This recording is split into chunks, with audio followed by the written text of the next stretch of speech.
हम मनुष्यों में शक्ति का खजाना है, परंतु हम अपनी शक्तियों को पहचान नहीं पाते। शक्तियां बाहर ढूंढते हैं, इस प्रकार से जीवन को पकड़ लेते हैं जैसे वह स्थिर हो,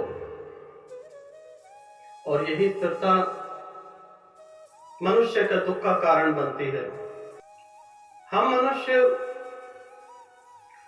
प्राय मृत चीजों में ही सुख ढूंढते हैं। जिनमें सुख है उसका कष्ट नहीं करते कि उसमें से सुख भोगें। जितना है हमारे पास उसमें संतुष्ट नहीं है, दूसरे की झोली में झांकते रहते हैं। परंतु आप लोग जानते हैं, जितना आपके पास है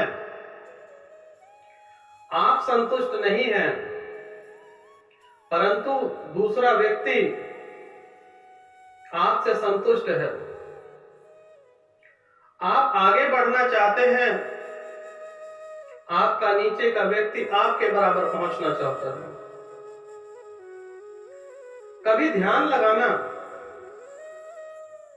आप पाओगे कि संपूर्ण जीवन जो आप भागते रहे वह स्थिर नहीं था। मनुष्य जब पकड़ लेता है तभी उसका दुख आरंभ हो जाता है। प्रेम सत्य है, परंतु विवाह झूठा। प्रेम आज हुआ, 10 दिन रहेगा, 15 दिन रहेगा, महीना चलेगा या साल चलेगा, दोबारा फिर से प्रेम होगा। परंतु जब विवाह कर लेते हैं तो आपको अत्यधिक प्रेम के कारण कहीं ये मेरे से छूट न जाए, यह रिश्ता कहीं टूट न जाए, इसी चक्कर में पूरी जिंदगी कॉम्प्रोमाइज में गुजर जाती है और प्रेम खत्म हो जाता है। जो प्रेम था विवाह के समय, वह धीरे धीरे नोक झोंक में बदल जाता है। प्रेम सत्य है, प्रेम ही तो जीवन है। परंतु जब विवाह हो जाता है तो हम जो पकड़ लेते हैं, हम चाहते हैं वही स्थिर रहे, परंतु वह स्थिर नहीं रहता और मनुष्य का दुख का कारण बन जाता है। संपूर्ण जीवन जब तक मनुष्य कब्रिस्तान या चार कंधों पे न चला जाए, कॉम्प्रोमाइज ही करता रहता है और दुखी रहता है। जानते हैं ना आप लोग भाइयों माताओं, यहां पर बहनें जो हैं, सबके दुख का कारण यही है। परंतु जब हम आजाद हो जाएंगे, खुले में उड़ने दे पंछी को, तो सुख प्राप्त होगा। जो आपका है वह आपको तो मिलके ही रहेगा,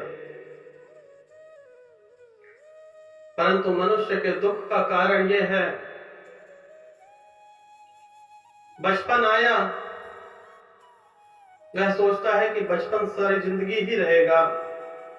नौजवान हुआ, जवानी आई, सबसे कठिन बुढ़ापा। लेकिन नौजवानी में मनुष्य कहता है, सोचता है कि मैं तो अमर हूं, मैं कभी बूढ़ा नहीं होऊंगा।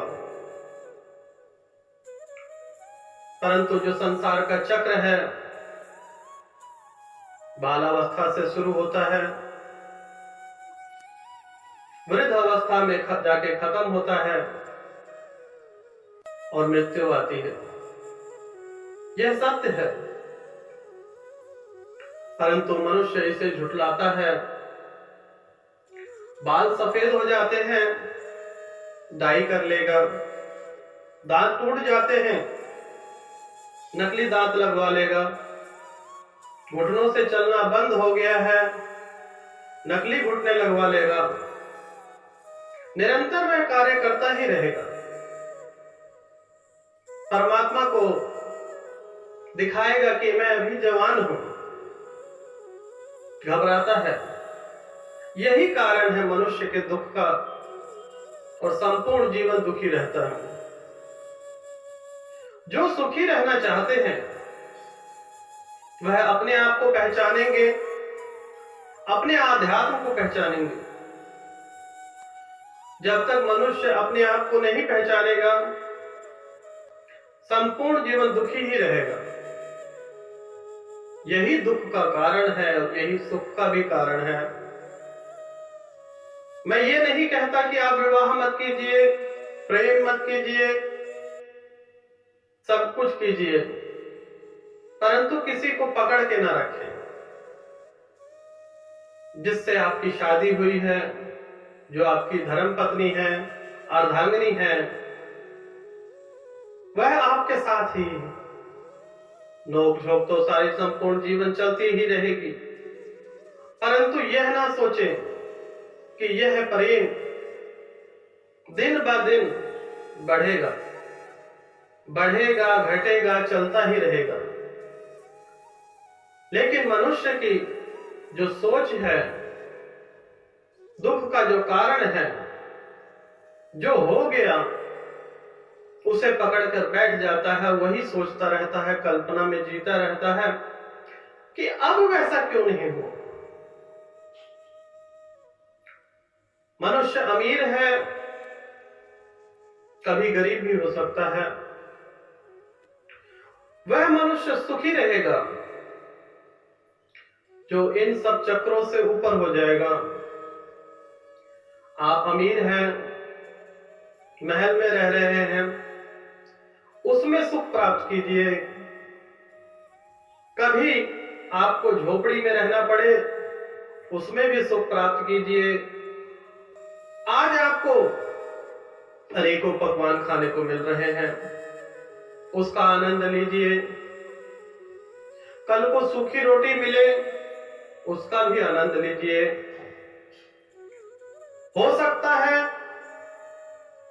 कि ना ही मिले, किसी दिन उपवास करना पड़े, उसका भी आनंद लीजिए। जब आप आनंद में परम आनंद को ढूंढेंगे तो आपको दिव्य दर्शन मिलेंगे।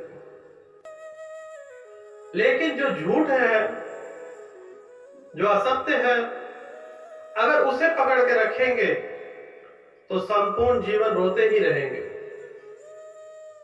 क्योंकि आपके दुख का कारण यही है। सुख और दुख मनुष्य के बनाए हुए हैं, लेकिन जितना भी आप चाहें इनसे बच नहीं सकते। बचने का एक ही उपाय है, जब तक अपने आप को निखारेंगे नहीं, अध्यात्म करेंगे नहीं, अपने आप को पहचानेंगे नहीं, अपने अंदर जाइए, ध्यान, मेडिटेशन, योगा कीजिए। जैसे जैसे आपका ध्यान गहरा होता जाएगा, वैसे वैसे आपको आनंद की प्राप्ति होगी। जब आप अपने आप को पहचान लेंगे तो धीरे धीरे करके आपके अंदर तेज निकलेगा, निखार आएगा और जीवन बहुत ही मधुर हो जाएगा, सुखमय हो जाएगा।